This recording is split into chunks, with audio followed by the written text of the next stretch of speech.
The sky was not blue anymore. It glowed red, like fire spreading across glass. For most people of Earth, that day began with silence. No birds, no wind, no sound of life. Only the deep hum of something huge above the clouds. Children in the ruins of old cities pointed at the light in the sky. Some thought it was a sunrise, but the soldiers knew better. The galactic empire had come. They came in ships so big they covered the sun, metal clouds stretching from horizon to horizon, blocking every beam of light. Cities fell into darkness as shadows passed over them. For 200 years, the empire had ruled the galaxy. They had conquered thousands of worlds, peaceful planets that surrendered in fear.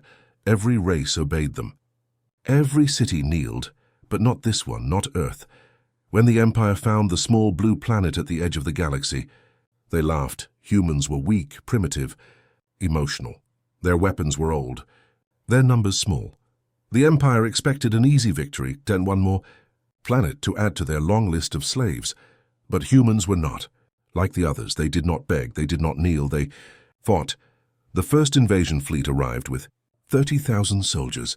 They landed in the ruins of what was once called New York. The city was empty, silent. Cold wind moved through broken buildings. No humans were seen. Then the screams began. From the shadows came fire, explosions. Small groups of humans attacked, with old guns, with knives. With their bare hands, they fought like ghosts, striking fast and vanishing into smoke. When the Empire tried to track them, the humans disappeared. When they tried to corner them, the humans appeared behind them. In the Empire's command ship, the alien leader, Zortal, watched the battle from orbit.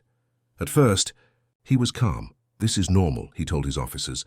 "Resistance always breaks after the first day." But by the end of that day, he had lost 2,000 soldiers, and not one human prisoner had been captured. The next day, the same thing happened. The humans would not stop. They did not fight for victory. They fought for vengeance, and that made them terrifying. Zortal began to study them.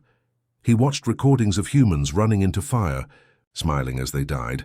He saw one soldier, wounded and burning, crawl toward an alien tank and pull a grenade. When the explosion cleared, both were gone. Nothing left but smoke and blood. The Empire's scientists did not understand it. Why would a species fight when they already knew they would lose? Why would they keep going after their homes, their families? Their world was gone. Zortal said only one thing: they fight because they are broken. But deep inside, even he felt something new, fear. On the fourth day, all communication from the invasion fleet stopped. No signals, no messages, no life signs. An entire army gone. Only silence from the surface. Zortal ordered another ship to scan the planet. It found nothing. Only burning cities and strange energy waves. Something had changed in Earth's air. Something that made sensors fail. Then a signal came through. A simple radio message from the surface. A human voice on a calm, cold and full of hate. "If you come," it said, "you'll never leave." The message played once. Then the signal cut off. The Empire's soldiers looked at one another. Some laughed nervously. Others said it was just a trick. But no one wanted to go next. The High Council of the Empire sent Zortal a direct order: finish the humans. No more delays. Zortal nodded. But when he looked down at the blue planet below, he saw something strange. The fires on the surface formed shapes, long lines of light moving across continents. At first, he thought they were human signals. Then he realized they formed a word. It was written in fire. Across the ruins of the old cities, Zortal's hands trembled. He shut down the view screen. It made no sense. Humans did not have the technology to send messages from the ground to orbit like that, unless they were using something else. That night, while Zortal planned the final attack, his crew began to whisper. Some said they heard voices over the comms, voices speaking their own language, but human voices. Others claimed to see shadows moving inside the ship. Even though the doors were locked, Zortal tried to ignore it, but when he walked past a window, he saw a reflection behind him, a human face staring back. He turned around. Nothing there. The next morning, one of his captains refused to fight. "The humans are not normal," he said. "They make us see things. They make us remember our worst fears." Zortal ordered him executed for cowardice. Still, when the captain's body was taken away, Zortal could not sleep. He looked again at Earth, the burning sky, and whispered, "What are you?" Down below on the surface, the humans were preparing. They were few, tired, and broken, but they had one last plan, and above them the sky burned, red like blood, bright like war. The aliens thought they were coming to conquer, but they didn't know the truth. The humans were waiting, and this time, they were not fighting to survive. They were fighting to make the galaxy afraid of the name, human. After the first invasion fleet vanished, the Galactic Empire grew silent, their proud warships gone. 30,000 soldiers erased from all signals, no survivors. No wreckage, just the quiet blue planet turning slowly in space. Commander Zortal stood before the viewing glass of his flagship. He watched Earth spin below, half covered in smoke, half glowing with fire. The humans had destroyed his fleet, but he didn't know how. They had no great armies, no starships, no advanced weapons, and yet they had done the impossible. Zortal's second officer, Larik, entered the room. "Commander, the Council demands a full report," he said nervously. "They want to know what happened on the surface." Zortal didn't turn around. He just stared at the burning clouds. "Tell them," he said slowly, "that we don't know. The humans killed our sensors, jammed our scans, and left nothing but silence." Larik swallowed hard. "Then they ask for proof." Zortal finally turned. His eyes glowed cold yellow. "Proof," he said softly. "Go down there and bring it yourself." No one volunteered. 3 days later, Zortal sent small drone ships to Earth. The drones were unmanned, metal eyes in the sky, built to record everything. They entered the atmosphere and disappeared into the smoke. For a few minutes, they sent back data, ruins, fire, broken cities, then static. Every drone vanished one by one. Their last images showed strange shadows moving through the fog. Fast, human-shaped but not clear as Zortal's. Scientists replayed the footage hundreds of times. One scientist said the shapes were just light, Heras. Another said they looked like people moving faster than possible. Then someone enhanced the audio. There was a whisper, soft but clear. It said, "We see you." Everyone in the room froze. The Empire's officers began to whisper among themselves. Some said the humans were using dark energy weapons. Others believed they were possessed and using something beyond science. Zortal didn't believe in ghosts, but fear began to creep into his mind like cold wind. He ordered the creation of a second army, stronger, smarter, more machines than soldiers. This time, no mercy, no warnings. But even as the ships were being prepared, the Empire's soldiers started refusing orders. Rumors spread across the fleet. They said the humans could move through shadows. They said human eyes could burn through metal. One alien swore he saw a human standing outside the ship, in open space, staring right at him, before vanishing into the stars. No one believed him. But no one slept that night. The Empire's communication channels were filled with panic. Hulti, planets in the outer colonies, began to question the war. If humans could destroy fleets and vanish without a trace, what else could they do? The word Terrans became a curse, whispered like a warning. Zortal tried to calm them. He called a meeting with all his commanders. They gathered in a great hall of silver and blue light, surrounded by maps of the galaxy. "Fear is an infection," Zortal said firmly, "and humans are the disease. They use terror to break us. But fear is only power if we let it control us." He slammed his clawed hand on the table. "We will burn their world and erase their name." But even as he spoke, a tremor ran through the ship. The lights flickered. A deep, human voice echoed through every speaker on the command bridge. "You came to conquer," it said. "Now you learn to be afraid." Every screen on the ship went black. Then a new image appeared, a human face, burned and scarred, staring directly at them. Its eyes were empty. Its mouth moved slowly. "Run," it whispered again. Then the signal died. Zortal roared with anger, smashing his control panel. "Find the source," he shouted, but the technicians couldn't find anything. The signal didn't come from outside the ship. It came from inside. How could humans send a message from within a ship in orbit? No one had the answer. That night, Zortal couldn't rest. He stared at his reflection in the dark glass of his cabin. Behind him, he thought he saw a movement, a flicker, like a figure standing in the shadows. He turned quickly. Nothing there, only silence. He pressed his claws against the table. It's just stress, he told himself. Just imagination. But then he saw it again, a small handprint, human-sized, pressed in steam against the glass window.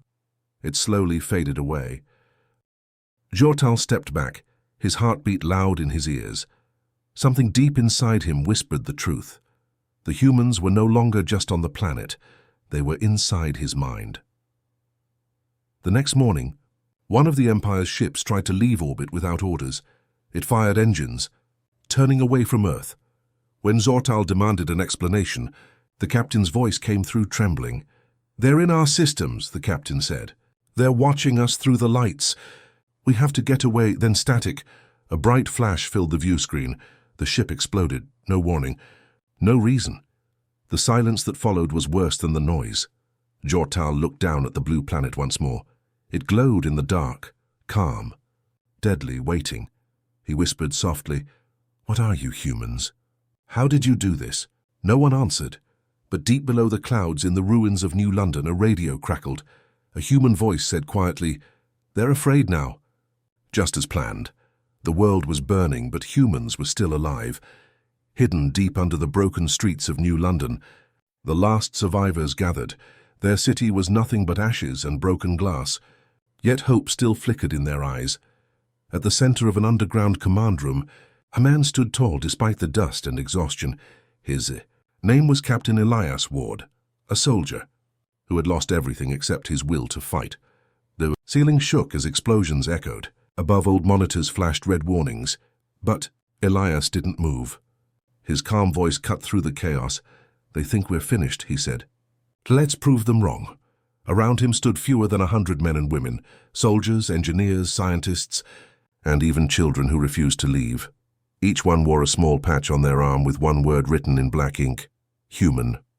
They all knew what that word meant now. Not just a species, a warning. Outside, the alien armies moved across the wasteland. Machines taller than towers scanned the ruins with red lights.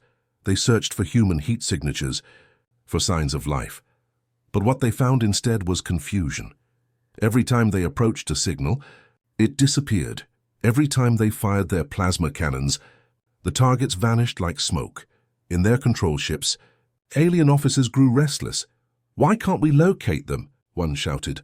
"They are everywhere and nowhere," another replied. It made no sense. Jortal, orbiting above, watched with tightening claws. He had sent his best soldiers, armed with scanners and drones. Still they saw only empty streets and shadows. Yet the humans were not gone, they were waiting. In the underground base, Elias looked at a flickering map. Dots of red light showed alien patrols. Blue lights marked the human traps. Small. Clever, deadly. "Phase 1 ready," said a woman beside him, her voice steady. Her name was Mara, the team's engineer. "Good," Elias nodded. "Let's make them see ghosts," Mara smiled weakly. "They already do." At midnight, the humans began their plan. Old satellites, broken and forgotten by the world, came back to life. They sent fake heat signals, false movement patterns, and endless electronic noise into the Empire's scanners. To the aliens above, it looked like millions of humans were rising from the ground.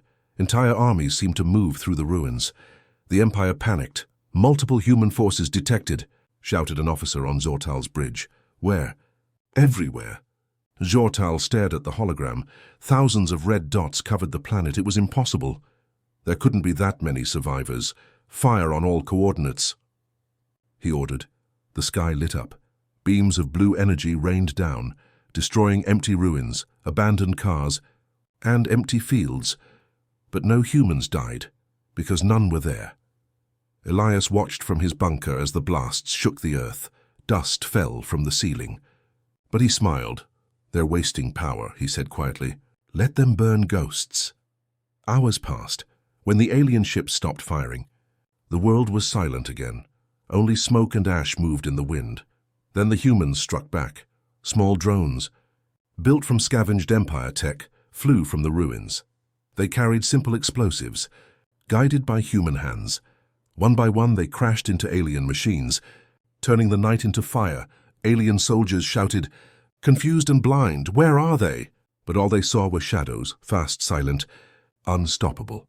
The humans fought like phantoms. Every street, every tunnel, every corner became a trap. They used old tunnels to appear behind enemy lines, attacking without warning. Then they vanished again.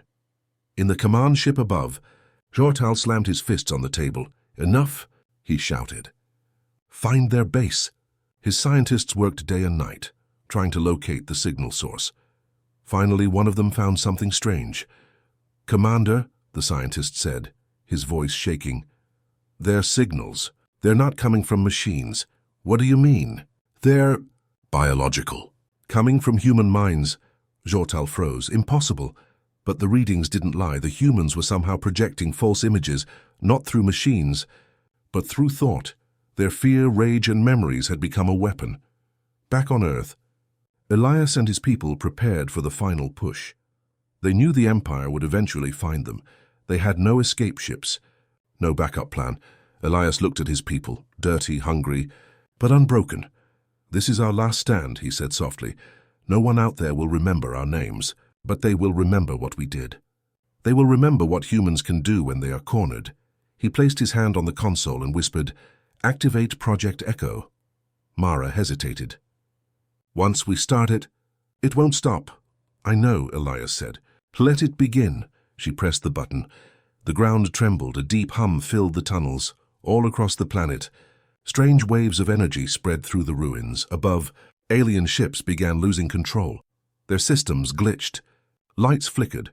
Some pilots started hearing voices, human voices whispering their names. Others saw faces in the static. One soldier screamed, "They're inside my head!" Another fired his weapon at nothing. Jortal's command bridge filled with alarms. "What's happening?" The technician shouted, "Unknown psychic interference, spreading fast." Jortal's eyes widened. The humans had created a new kind of weapon, not built of metal but of memory. Back on the surface, Elias stood beneath the collapsing city. He looked up at the burning sky and smiled faintly. "We can't win," he whispered, "but we can make them remember." The humans raised their weapons, ready for the end.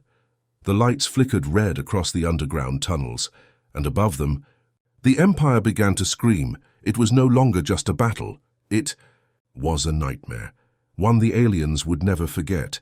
The humans had turned fear into a weapon, and this was only the beginning. The Empire was breaking from orbit. Jortal's fleet floated in silence, half their systems dead, the once proud army of the Galactic Empire, now afraid to even look at the planet below. Every ship that entered Earth's atmosphere stopped responding. Every signal sent down came back twisted, filled with screams, whispers, or laughter. The humans were no longer just fighting, they were haunting. Jortal stood alone on his command bridge, surrounded by flickering lights. He hadn't slept in 3 days. His officers avoided his gaze, whispering when they thought he couldn't hear. Some said the humans had become demons, others believed Earth itself was alive, a cursed world that punished those who came too close. But Jortal didn't believe in curses. He believed in answers, and he was going to find them. "Prepare my descent craft," he ordered. The crew froze. One officer spoke up, voice shaking. "Commander, if you go down there, you will not come back." Jortal turned slowly, his cold yellow eyes burning. "Then I'll see what they see. I will know why they fight." Minutes later, the small ship entered the burning sky. Lightning and dust tore against its hull. Below, the ruined Earth waited, quiet, smoking, alive with strange energy waves. Jortal landed near the remains of New London.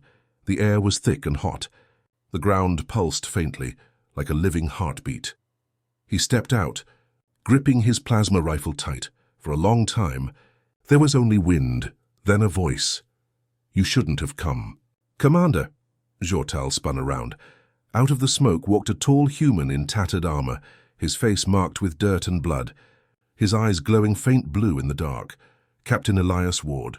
"You are their leader," Jortal said coldly. Elias gave a faint smile. "Leader, no, just the last man standing." The alien raised his weapon. "What are you doing to my fleet? What have you done to my soldiers?" Elias stepped closer. "Nothing that you didn't do first. You wanted fear. You wanted control. Now you get to taste it, Jortal growled. We came to bring order. You humans are chaos. Maybe, Elias replied, but chaos is the reason we survive. They stood facing each other among the ruins, two commanders from different worlds. The sky rumbled above them, filled with lightning and ash. Jortal looked around at the destroyed buildings. The burned ground. You've lost everything, he said.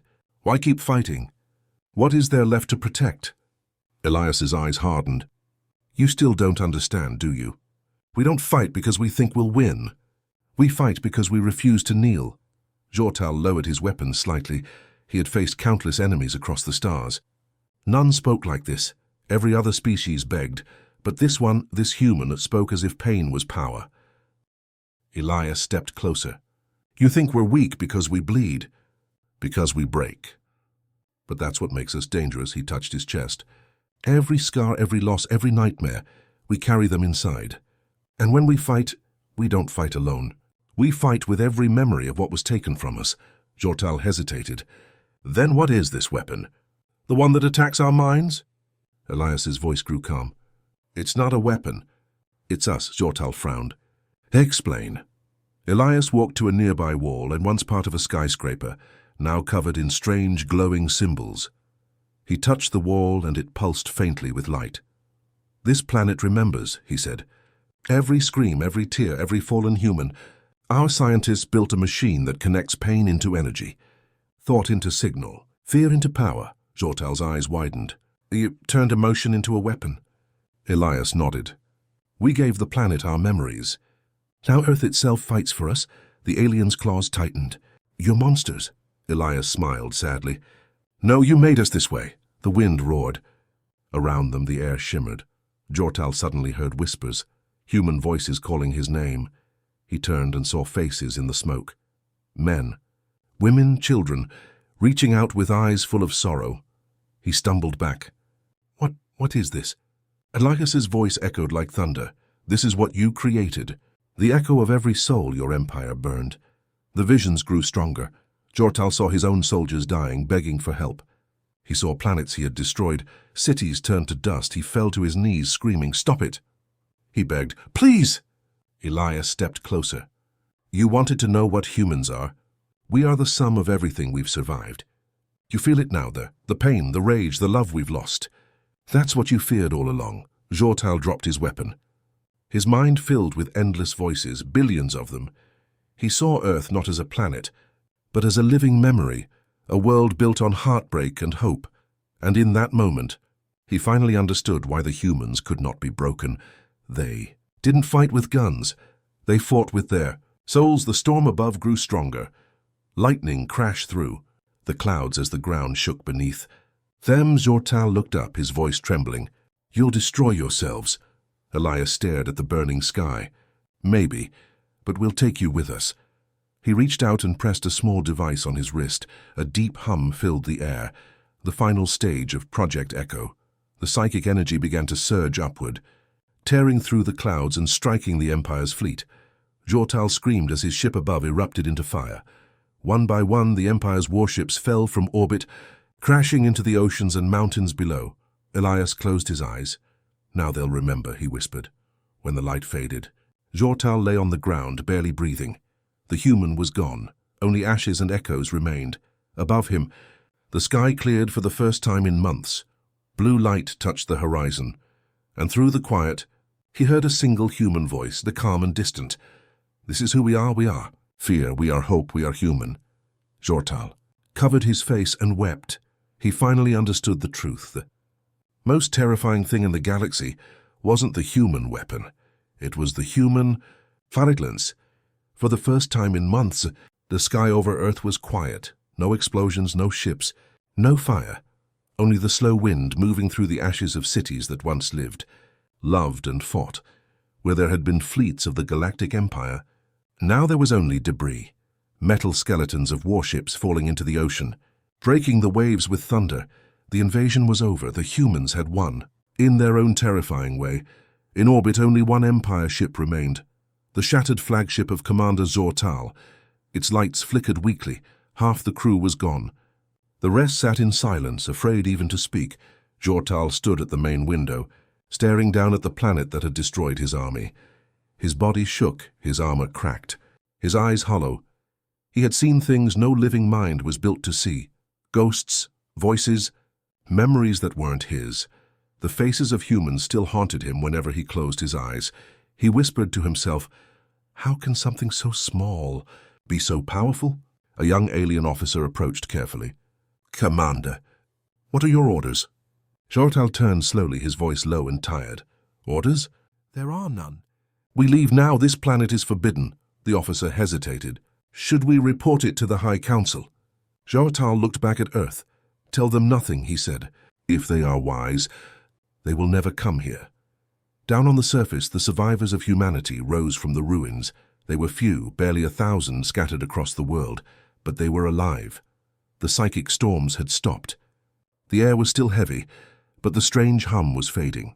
Project Echo had burned itself out. Captain Elias Ward was gone. Some said he had vanished in the final surge, becoming part of the planet's energy. Others believed he was still somewhere out there, watching through the dust and the wind. In the underground bunkers, humans worked quietly, rebuilding what little remained. Children carried water through cracked tunnels. Old soldiers repaired generators by candlelight. No one spoke of victory. They didn't celebrate, they simply endured. Weeks later, far across the galaxy, the news reached the Empire. Worlds that had feared the humans for centuries now whispered new names for them, the terrifying species. Others called them the ghosts of Earth. In alien schools, children were told bedtime warnings: never go to the blue planet, never answer a human signal. And if you hear them whisper your name, run. Merchants avoided. Earth sector. Explorers turned back when their scanners picked up faint human signals, even when no ships were there. And deep inside the Empire's capital, Jortal sat before the High Council, giving his report. "There is no victory," he said. "Only survival. Ours, not theirs. They do not need ships or armies. Their weapon is fear, and it spreads faster than light." The council leader frowned. "Fear cannot destroy empires." Jortal looked up, eyes empty. "Then go to Earth and see for yourself." No one volunteered. Years passed, Earth remained silent. Its skies healed slowly. Grass began to grow over the scars of battle. But strange things happened to those who came too close. Scouts who flew near Earth's orbit reported hearing voices. Through the static, some swore they saw cities still, glowing at night, even though no life was detected. Others said they saw human figures standing among the ruins, watching them with eyes of fire. No one ever stayed long enough to find out. 100 years later, Earth became legend. In every corner of the galaxy, soldiers told the same story before battle. Once, there was a small planet. The Empire tried to break it, and it broke the Empire instead. The humans were remembered not as victims, but as something greater, something unstoppable. They had no great technology, no godlike power.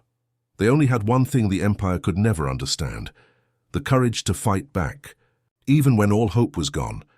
Back on the long-abandoned Earth, the wind moved through empty streets. The buildings stood like tombstones under the quiet stars, and somewhere deep below, a single light still burned, an old console.